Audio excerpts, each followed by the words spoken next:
Hello viewers, আসসালামু আলাইকুম। আমি শান্ত আছি আপনাদের সাথে।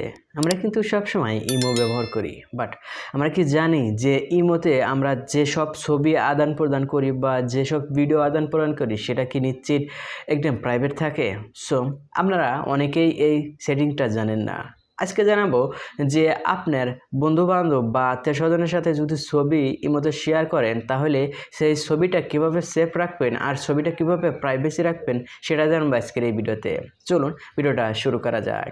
আর হ্যাঁ, আপনারা যদি এই চ্যানেলে নতুন হয়ে থাকেন, নতুন নতুন ভিডিও পেতে চ্যানেলটি সাবস্ক্রাইব করুন। আর যারা অলরেডি সাবস্ক্রাইব করেছেন তাদেরকে অসংখ্য ধন্যবাদ। চলুন ভিডিওটা শুরু করা যায়। ওকে, আপনি প্রথমে মোবাইল স্ক্রিনে চলে আসবেন। স্ক্রিনে চলে আসার পরে আপনাকে যে কাজটি করতে হবে, আপনি আপনার ইমো অ্যাকাউন্ট যেখানে আছে বা ইমো অ্যাপ যেখানে আছে সেখানে লগ ইন করবেন।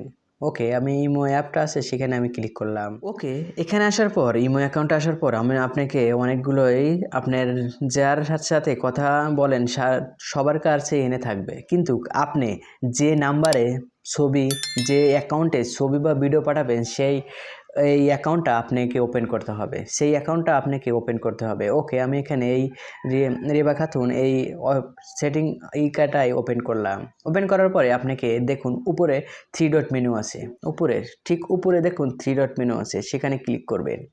ক্লিক করার পরে এখানে নিচে আসবেন। নিচে আসে দেখবেন যে এখানে দেখুন আপনাকে একটি প্রাইভেট চ্যাট, আপনাকে এখানে প্রাইভেট চ্যাট নামের অপশন অফ আছে, আপনাকে অন করতে হবে।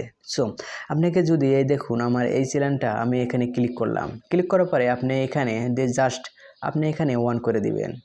আর কিচ্ছু করা লাগবে না, আপনি এখানে অন করে দিবেন। ওকে, অন করে দিলে আপনার কাম শেষ। আপনি যদি আপনার ভিডিওগুলো আপনি যদি ছাড়েন, দেখুন আমার ওই অ্যাকাউন্টের একদম ব্ল্যাক কিন্তু পিছনটা কিন্তু ব্ল্যাক হয়ে গেছে। দেখুন আমার এখানে সব কিছুই ব্ল্যাক হয়ে গেছে, কিন্তু আমি সে যদি চায় যে আমার এই ছবি, যে আমি একটা ছবি পাঠাবো, আমার এই ছবিটা যদি সে ডাউনলোড করে, আপনি কোনো দিনই করতে পারবে না।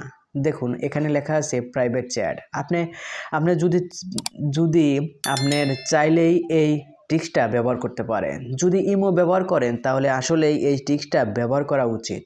দেখুন আমরা প্রতিনিয়ত কিন্তু ফেসবুকে ইমোতে একটি ছবি ভিডিও আপলোড করি বা ছবি ভিডিও এই আদান প্রদান করি, কিন্তু আপনি যদি এই সেটিং যদি না করে রাখেন তাহলে কিন্তু অনেক আপনার ক্ষতি হবে। অনেক এখানেই যে আপনার অনেকেই আছেন যে আপনার শত্রু, অনেকেই আছেন যে আপনাকে ভালোবাসে, কিন্তু আপনার ওই ছবি ভিডিওগুলো আপনাকে এই সরিয়ে গেলেই কিন্তু আপনার সব শেষ। তাই আপনারা সবসময় সতর্ক থাকবেন আর ওই একটা সেটিং আপনারা করে রাখবেন। সো আপনারা যদি ভিডিওটা যদি ভালো লাগে তাইলে আপনারা এই চ্যানেলটা সাবস্ক্রাইব করুন। আর হ্যাঁ, যারা এই ভিডিওটা দেখছেন তারা আমার চ্যানেলে অনেকগুলো ভিডিও আছে, সেই ভিডিওগুলো দেখে আসবেন আর চ্যানেলটা সাবস্ক্রাইব করবেন। ধন্যবাদ।